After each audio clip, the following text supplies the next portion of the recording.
하나님의 은혜가 여러분들 가운데 함께 하시기를 주님의 이름으로 축원합니다. 자, 소망이 없던 시대입니다. 유다 백성들이 예루살렘 성이 멸망당하고 일부의 유대인들만 남아서 지금 바벨론 포로로 잡혀가 있어요. 이스라엘 향한 하나님의 계획이 다 끝난 것처럼 보입니다. 이제 더 이상 소망이 없는 것처럼 보입니다. 유대인들조차도 하나님 앞에 구원받고 하나님 앞에 새롭게 이제 하나님과의 관계가 형성돼서 예루살렘으로 돌아가서 하나님의 거룩한 백성으로 살 기회가 있을까요? 이것이 의심되는 상황이에요. 이제 자기 나라도 스스로 간수하지 못해서 이방 나라의 포로가 되어 잡혀왔던 그들이 나라를 세울 수 있을까? 아니면 그들 나름대로의 힘 있는 나라, 아니면 그들 나름대로의 하나님의 나라라고 하는 그런 비전들을 세워갈 수 있을까? 그런 고민과 갈등들이 이 바벨론 포로로 있는 사람들의 마음속에 있었을 거예요. 근데요, 그때 선지자는 다른 이야기를 합니다. 여러분, 여기 나오는 선지자는 이스라엘 백성들 뿐만 아니라 이제 하나님의 계획은 세상 모든 사람들을 향한다는 거예요. 유대인들로 국한되는 게 아니라 그동안은 유대인들만 구원받았고 유대인들만 하나님의 백성이라고 그들 스스로 얘기했었어요. 근데 오히려 나라가 망하고 나서 조금의 유대인들밖에 남지 않았는데 하나님의 계획은, 선지자가 선포하는 겁니다. 하나님의 계획은 너희들 뿐만 아니라 여기 나오는 이방인 모두에게도 이 구원이 개방될 거라는 거예요. 1절에서 말씀합니다. 나의 구원이 가까이 있고 나의 공의가 곧 이루어질 거라는 겁니다. 나의 공의가 곧 나타날 거라는 겁니다. 하나님의 구원이, 하나님의 공의가 이제 온 세상 가운데 나타날 텐데, 그렇게 되면 유대인들은 좋아할 거예요. 왜? 그들의 하나님이 구원을 베풀고 그들의 하나님이 공의를 베푼다면 유대인들은 그렇게 생각했을 거예요. 그들만을 위한 구원, 그들만을 위한 공의. 유대인들이 기대하는 게 그거지요. 그들만의 구원, 그들만의 공의, 그런 게 나타날 거라고 기대했을 겁니다. 그런데 선지자는 그렇지 않아요. 이렇게 선포합니다. 이방인들에게 이 구원이 개방된다는 거예요.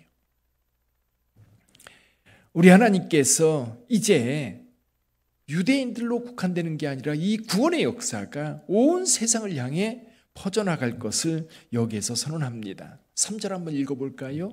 3절 같이 읽어봅니다.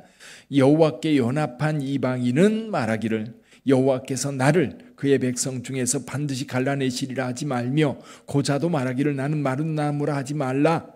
4절 여호와께서 이와 같이 말씀하시기를 나의 안식일을 지키며 내가 기뻐하는 일을 선택하며 나의 언약을 굳게 잡는 고자들에게는 내가 내 집에서 내 성 안에서 아들이나 딸보다 나은 기념물과 이름을 그들에게 주며 영원한 이름을 주어 끊어지지 아니하게 할 것이며.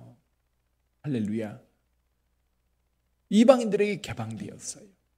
이제 조건이 있어요.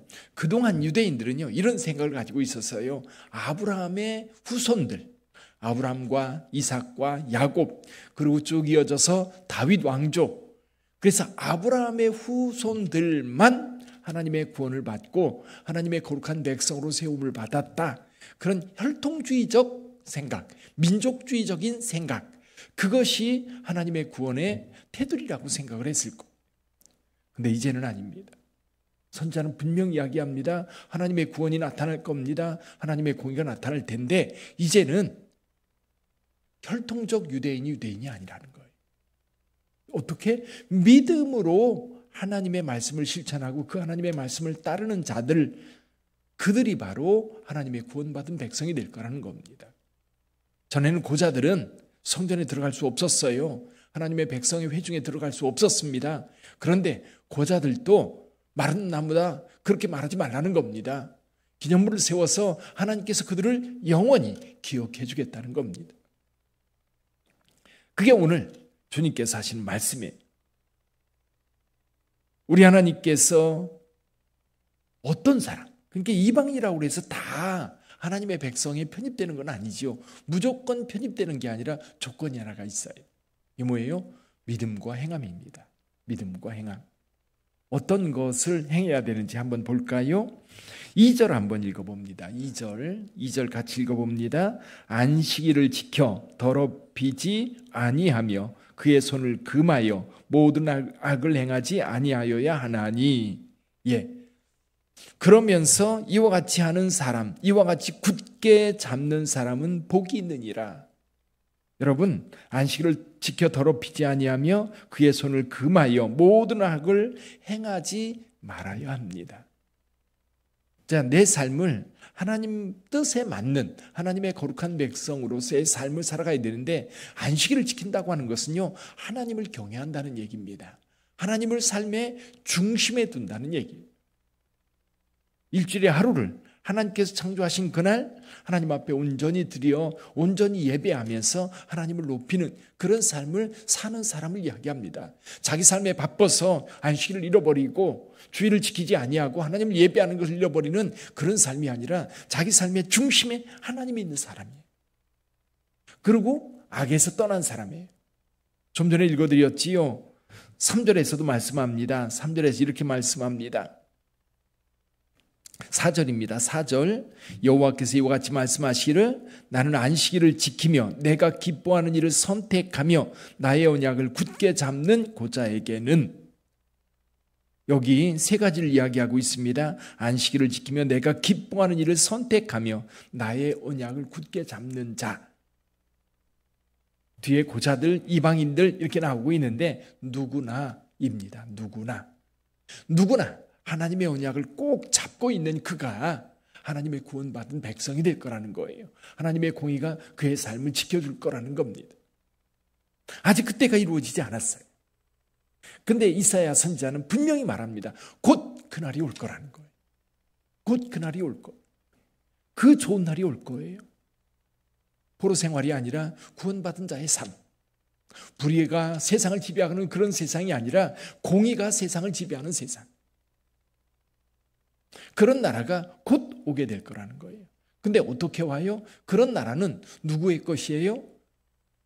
안식일을 지키고 불의를 행하지 아니하고 하나님의 약속을 굳게 잡고 있는 사람들. 그 사람들에게 하나님의 구원이, 하나님의 공의가 다가올 거라는 거지. 그러면서 6절에서 이렇게 말씀합니다. 또 여호와 연합하여 그를 섬기며 여호와의 이름을 사랑하며 그의 종이 되며 안식일을 지켜 더럽히지 아니하며 나의 언약을 굳게 지키는 이방인. 굳게 지키는 유대인만이 아니라 이방인. 그러면 유대인을 제외한 세상 모든 사람들을 가리키는 거예요. 모든 이방인들. 여호와와 연합하여 그를 섬기며 여호와의 이름을 사랑하며 그의 종이 되며 안식일을 지켜 더럽히지 아니하며 나의 언약을 굳게 지키는 자. 그들에게 하나님의 구원이 많은 줄 믿습니다. 예언자가, 선지자가 이 시대는요 오직 유대인들만 생각하던 그런 때였어요. 나중에 바벨론의 포로에서 돌아와가지고 유대인들이 다시 예루살렘을 중심으로 그들의 삶을 살아갈 때에 에스라 선지자가 와서, 에스라 제사장이 와가지고 이스라엘 백성들에게 강력하게 촉구했던 것이 있습니다. 이게 뭐냐면 유대의 민족주의예요. 이방 여인들과 결혼한 사람들, 이방 여인들을 다 내보내면서 이방 여인이 낳은 아이들까지 다 내보내요. 그래서 유대 공동체를 세우려고 그렇게 애를 썼어요. 근데 이사야 선지자는 다른 걸 보고 있습니다. 오히려 하나님의 원대한 계획을 보고 계신 거예요. 여러분, 이스라엘 백성들, 아브라함을 하나님이 부르실 때도 너로 모든 민족이 복을 받을 거라고 얘기를 했어요. 여러분, 성경에는 곳곳에 그 배어 있습니다. 하나님께서 이스라엘 백성들을 애굽에서 건져내서 시내산에 있을 때 하나님께서 이스라엘 백성들에게 뭐라고 말씀하셨어요? 너희는 제사장 나라가 될 거라 그랬어요. 제사장 나라는 뭐예요? 중보자예요, 중보자. 세상 모든 나라들을 하나님 앞으로 이끌며 하나님의 백성 되게 하는 것이 유다 백성들의 사명입니다. 근데 그걸 저버린 거예요. 자기네들만 택한 백성이라고 그렇게 생각할 때에, 그리고 세상을 향한 의무를 저버릴 때에 그들은 버림받을 수밖에 없었던 겁니다. 여러분, 교회도 마찬가지예요. 교회도요, 하나님께서 주신 사명이 있습니다. 땅끝까지 이르러 내 증인이 되리라. 교회 사명은 우리끼리 행복한 것으로 끝나는 게 아닙니다. 구원받은 우리의 구원을 지켜가는 게 아닙니다. 우리는 세상의 중보자예요. 우리는 세상 많은 사람들 구원을 위해서 사용되어져야 해요. 우리만 그 복을 받고 우리만 구원받은 백성이라고 하는 그런 자부심 가지고 우리끼리 구원받은 백성의 그 은혜를 누리겠다. 그런다면 유다 백성들처럼 되는 거예요. 교회는 살아있어야 됩니다. 살아있다는 건 뭐예요? 세상을 향해서 끊임없이 외쳐야 되는 겁니다. 예수가 구원이다. 예수가 하나님의 아들이다. 예수 믿어야 구원받는다. 예수를 통해서 하나님의 공의가 우리 가운데 성취되고 마침내 하나님의 나라가 이루어진다고 이야기할 수 있어야 되는 거예요. 할렐루야. 그 믿음을 가지고 나갈 수 있기를 바랍니다. 자, 여기 이사야 선지자가 그때 하나님의 구원이 선포되고 그리고 하나님의 공의가 이루어질 그때 언제 이루어졌습니까? 언제 이루어졌어요? 예수 그리스도께서 이 땅에 오셨을 때. 그래서 예수께서 첫 번째 선포한 것이 그거죠. 때가 찼고 하나님의 나라가 가까이 왔으니 회개하고 복음을 믿으라. 자, 회개하고 복음을 믿을 때 이제 유대인들을 향해서 먼저 복음이 선포되었는데 사도 바울을 통해서 온 이방인들에게 이 복음이 전파되면서 마침내 저와 여러분들에게까지 이 은혜가 온 겁니다. 할렐루야. 이 은혜가 저와 여러분들께까지 왔어요. 이제 그날이 예수 그리스도를 통해서 마침내 성취되었고 이 복음은 온 세상을 향해서 외쳐지고 있습니다. 사랑하는 성도 여러분, 그래요. 그 은혜가 우리 것이에요. 그 구원이 우리에게 주어졌고 그 공의가 우리 가운데 이루어졌습니다. 우리는 두 가지를 해야 돼요. 하나는 그 은혜에 감격한 삶을 살아야 돼요. 이게 뭐예요? 하나님을 예배하는 삶, 하나님을 찬송하는 삶, 하나님과 늘 가까이 하는 삶. 그래서 기도하고 찬양하고 예배드리고 그래서 하나님과 함께 머무르는 시간들 갖는 거예요. 늘 주님과 동행하는 시간. 두 번째는요. 저와 여러분들을 통해서 하나님의 나라가 그리고 하나님께서 이렇게 계획 세우신 이 일들이 알지 못하는 세상 모든 사람들에게 선포하고 전파해야 되는 거예요. 나타내야 되는 거예요. 내가 거룩한 삶을 살아가는 것으로 사람들에게 보여줘야 되고요. 또 내가 입을 열어서 예수 그리스도를 증언해야 되는 거예요. 그런 사명을 다할 때 우리는 생명력 있는 하나님의 거룩한 백성이 될 뿐만 아니라 주님의 몸된 교회가 하나님 앞에 살아있는 교회로 인정받고 복을 받게 될 거예요. 주님께서 여러분들에게 복 주시기를 원하십니다.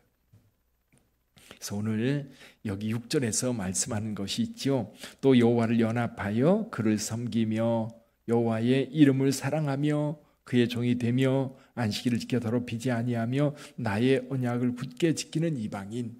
여기 가장 핵심적인 말씀이 뭐예요? 하나님의 언약, 하나님의 약속, 그걸 굳게 잡는 자. 뭘 잡으면 돼요? 예수를 믿는 믿음이에요.